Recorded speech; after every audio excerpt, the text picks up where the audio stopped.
Assalamualaikum warahmatullahi wabarakatuh. Jumpa lagi dengan Enjoy Channel, channel yang membahas berita teraktual, terhangat, dan sedang menjadi perbincangan publik.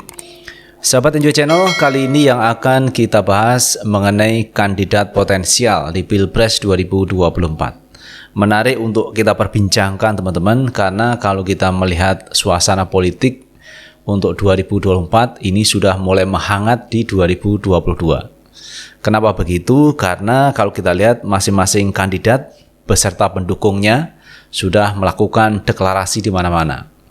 Ada deklarasi pendukung Pak Anies Baswedan, ini juga luar biasa teman-teman. Ada deklarasi pendukung dari Pak Ganjar Pranowo. Kemarin di Kalimantan ada emak-emak yang mendeklarasikan dukungan kepada Pak Ganjar Pranowo. Dan bahkan teman-teman kalau kita lihat kemarin ketika Pak Anies datang di acara Milad PKS ke-20 di Istora Senayan Jakarta, ini Pak Anies diteriaki Anies Presiden, Anies Presiden.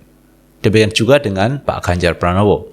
Nah, kalau kita melihat teman-teman, peta politik yang terjadi sekarang adalah yang paling meriah adalah pendukung Pak Ganjar dan pendukung Pak Anies Baswedan. Ini yang paling meriah kalau kita melihat di lapangan.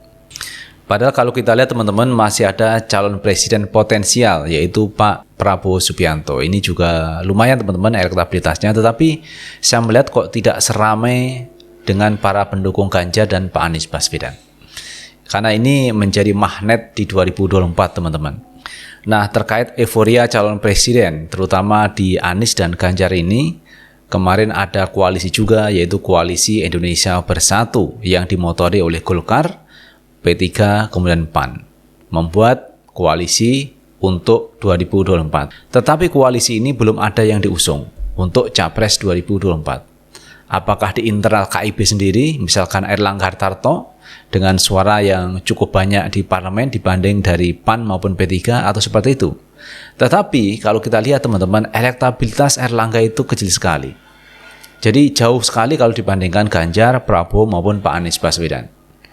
Jadi apakah KIB nanti akan mengusung dari koalisinya sendiri atau mengusung yang lain? Tetapi kalau kita melihat teman-teman, kemarin ada berita bahwa KIB ini memberikan peluang kepada Capres misalnya Pak Prabowo, Pak Anies, Pak Ganjar Pranowo. Jadi membuka peluang untuk itu, mengusung calon presiden di luar KIB. Apakah Pak Anies, apakah Pak Ganjar, ataupun Pak Prabowo Subianto. Dan ada juga teman-teman yang punya wacana mengenai duet antara Anies Ganjar atau Ganjar Anies. Jadi katanya untuk menghilangkan polarisasi di masyarakat, untuk menghilangkan pemisahan kelompok cebong dan kadrun, katanya seperti itu. Jadi katanya ini untuk menyatukan antara cebong kadrun atau untuk menghilangkan polarisasi di masyarakat. Pertanyaannya adalah apakah cara ini jitu untuk menghilangkan polarisasi terkait cebong dan kadrun di Pilpres 2024. Tetapi ada juga yang tidak yakin teman-teman cara yang dilakukan KIB misalkan mengusung Anies dan Ganjar di 2024. Jadi akan menghilangkan polarisasi ini tidak yakin. Justru ada pengamat yang menyatakan sebaiknya Anies itu sama Ganjar ini berpisah, tidak menjadi satu paket di 2024. Biarkan dua orang ini bertarung di Pilpres 2024. Malah seperti itu teman-teman. Karena apa? Kedua pendukung ini sepertinya air dan minyak, jadi sulit untuk disatukan. Jadi kalau disatukan ini akan sulit teman-teman, karena yaitu ibaratnya seperti air dan minyak. Nah teman-teman, untuk lebih jelasnya coba kita baca beritanya mengenai Pak Anies Baswedan dan Ganjar jika diduetkan di 2024. Kita ambil berita dari Populis. Pendukungnya nggak pernah cocok. Ini akibatnya kalau Anies Ganjar jadi duet di Pilpres 2024. Nggak main-main, ini bahaya bos. Nah ini berita yang cukup hangat teman-teman. Jika Anies dan Ganjar disatukan duet di Pilpres 2024. Pengamat komunikasi politik Universitas Esa Unggul Jamiluddin Ritonga menilai Gubernur DKI Jakarta Anies Baswedan tidak pantas apabila disandingkan dengan Gubernur Jawa Tengah Ganjar Pranowo di Pilpres 2024 mendatang. Menurutnya, pendukung dari dua kepala daerah tersebut memiliki karakter yang berbeda satu dengan yang lain. sehingga para pendukungnya akan saling menarik diri apabila keduanya bertekad menjadi satu pasangan. Pendukung Anies dan Ganjar seperti minyak dan air. Kedua pendukung kerap saling meniadakan. Pendukung Anies bisa saja menarik dukungannya bila berpasangan dengan Ganjar. Begitu juga sebaliknya, kata Jamiluddin dalam keterangan yang diterima populis.id Senin 30 Mei 2022. Jadi kalau ini dipaksakan duet antara Ganjar dan Anies, ini kedua pendukung bisa saja menarik diri teman-teman, tidak mendukung dua-duanya.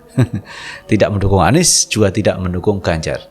Dan ini sangat berbahaya teman-teman terhadap sang calon kalau ini nanti bersaing di Pilpres 2024. Jadi harapannya kalau duet antara Anies dan Ganjar itu akan menaikkan elektabilitas dan meraup suara yang banyak.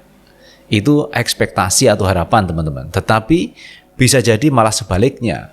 Suara Anies dan suara Ganjar ini malah terkuras habis dan berpindah ke calon yang lain. Ini yang disayangkan teman-teman. Kalau ini terjadi duet antara Anies dan Ganjar Pranowo. Bahkan Jamiluddin mengatakan elektabilitas dari kedua figur tersebut akan sedikit melempem apabila diusung secara bersamaan. Menurutnya hal ini perlu dijadikan pertimbangan bagi partai-partai yang berpotensi terlibat dalam mengusung capres dan cawapres di Pilpres 2024. Bila dua sosok ini disatukan, elektabilitasnya bukan bertambah. Elektabilitasnya mereka bila dipasangkan bisa saja menjadi berkurang, ujarnya. Walaupun Anies dan Ganjar saat ini memiliki elektabilitas yang tinggi, yang secara matematis elektabilitasnya akan lebih tinggi apabila mereka dipasangkan. Namun rumus tersebut justru tidak berlaku dalam politik. Apa yang terkesan prospektif justru akan berbanding terbalik kenyataannya di lapangan. Pendekatan matematis ini tampaknya tidak berlaku dalam dunia politik, khususnya terkait elektabilitas. Sebab dua sosok yang elektabilitas tinggi bila dipasangkan bisa jadi justru akan menurun tukasnya. Oleh karena itu, Jamiluddin menyarankan agar partai politik yang tertarik dengan Anies ataupun Ganjar sebaiknya dapat mencarikan satu tokoh lain yang sekiranya cocok untuk disandingkan sebagai cawapres. Sehingga dalam Pilpres yang akan datang Anies dan Ganjar bisa saling berkompetisi dalam memperebutkan suara. Jadi Anies dan Ganjar tampaknya kurang pas bila dipasangkan. Mereka lebih baik saling bertarung dengan memilih cawapres yang saling mengisi sehingga elektabilitas bertambah, ungkapnya. Luar biasa teman-teman pandangan dari Jamiluddin Ritonga mengenai wacana duet antara Anies dan Ganjar di 2024. Sebenarnya maksudnya itu baik untuk menghindari polarisasi, untuk menyatukan cebong dan kadrun. Kalau misalkan Anies dan Ganjar ini satu paket di Pilpres 2024. Namun menurut Jamiluddin Ritonga teman-teman, kalkulasi matematis ini bisa saja tidak berlaku dalam dunia politik. Satu orang yang punya elektabilitas cukup tinggi, kemudian yang lain punya elektabilitas yang cukup tinggi, ini kalau ditambah, ini bisa jadi akan berkurang teman-teman. Jadi teori matematika dalam sistem politik ini tidak mesti berlaku teman-teman. Kalau rumus matematika kita gunakan untuk dagang, oke lah. Tetapi dalam hal politik, ini dalam hal rasa sebenarnya teman-teman. Karena kalau kita misalkan memilih Pak Anies Baswedan, ini rasanya, ini cocok dengan kita. Misalkan lagi memilih Pak Ganjar juga begitu, para pendukungnya cocok dengan Pak Ganjar. Apapun yang terjadi dengan Pak Ganjar akan memilih Pak Ganjar. Karena ada chemistry antara pendukung dengan yang didukung.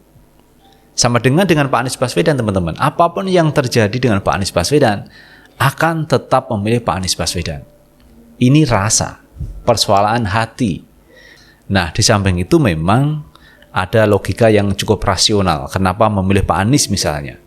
Pak Anies adalah sosok tokoh yang berkualitas selama menjabat sebagai Gubernur DKI Jakarta. Ini banyak prestasi yang ditorehkan Pak Anies Baswedan. Jadi selain rasa, selain hati, kenapa orang memilih Pak Anies? Ini ada hitung-hitungan secara fakta, ilmiah, dan ini bisa dipertanggungjawabkan bahwa Pak Anies punya prestasi. Contohnya seperti itu teman-teman. Jadi memilih pemimpin itu teman-teman selain karena cinta, karena rasa, karena sudah sehati. Tetapi ada faktor lain juga, yaitu karena tokoh tersebut memang benar-benar berprestasi. Tokoh tersebut benar-benar berpihak kepada rakyat, kepada masyarakat. Contohnya Pak Anies Baswedan, teman-teman. Ketika kampung akuarium ini digusur oleh Ahok. Di era Ahok, teman-teman, digusur artinya kan disuruh pindah. Tetapi ketika pemimpin berganti, Pak Anies Baswedan, malah ini dibuatkan rumah susun di kampung akuarium. Jadi ini kan bentuk keperpihakan Pak Anies kepada warga kampung akuarium. Dan tentunya warga akan senang dengan kebijakan yang Pak Anies lakukan. Contohnya lagi, teman-teman, kampung Bayam, di mana kampung tersebut kemarin kena imbas dari pembangunan Jakarta International Stadium. Nah, kali ini, teman-teman, Pak Anies membuat kampung susun Bayam juga, agar masyarakat ini tidak tergusur dari wilayah tersebut. Ini dibuatkan tempat, teman-teman. Berarti ini kan kepedulian juga Pak Anies kepada masyarakat di kampung Bayam. Itu contoh kedua. Dan banyak contoh-contoh lain terkait Pak Anies Baswedan ini. Jadi artinya begini, teman-teman, seorang calon presiden itu tentu punya pendukung masing-masing. Pak Ganjar punya pendukung sendiri, Pak Anies punya pendukung sendiri. Nah, menurut Djamaluddin Ritonga, dua kelompok atau dua pendukung ini dikatakan tadi seperti air dan minyak, ini sulit untuk bersatu. Kalaupun Pak Anies sama Pak Ganjar bisa ngobrol bersama, duduk bersama, tetapi kan tidak dengan para pendukung. Nah, tentu saja seorang calon itu harus mengerti pendukungnya. Nah, itu baru antara calon presiden dan para pendukungnya itu sudah sehati, sudah satu tujuan. Nah, itu tujuannya adalah untuk presiden, teman-teman, memperebutkan RI 1. Tujuannya seperti itu. Jadi sangat rasional, teman-teman, apa yang disampaikan oleh Djamaluddin Ritonga. Biarkan Anies maupun Ganjar bertarung di Pilpres 2024. Jangan disatukan. Karena kalau disatukan, diduetkan dengan alasan untuk menghindari polarisasi, justru ini suaranya Ganjar maupun Anies ini tidak lebih tinggi dari calon yang lain. Malah suaranya gembos duet antara Ganjar maupun Anies Baswedan. Jadi sangat rasional, teman-teman, biarkan Anies sama Pak Ganjar bertarung di Pilpres 2024. Siapa yang menang, itulah yang akan menjadi Presiden Republik Indonesia. Itu, teman-teman, yang bisa kita bahas kali ini, dan terima kasih telah menonton video ini. Jangan lupa tetap like, subscribe, share, dan komen di channel ini agar kita bisa membangun channel ini menjadi lebih baik lagi. Sukses selalu. Assalamualaikum warahmatullahi wabarakatuh.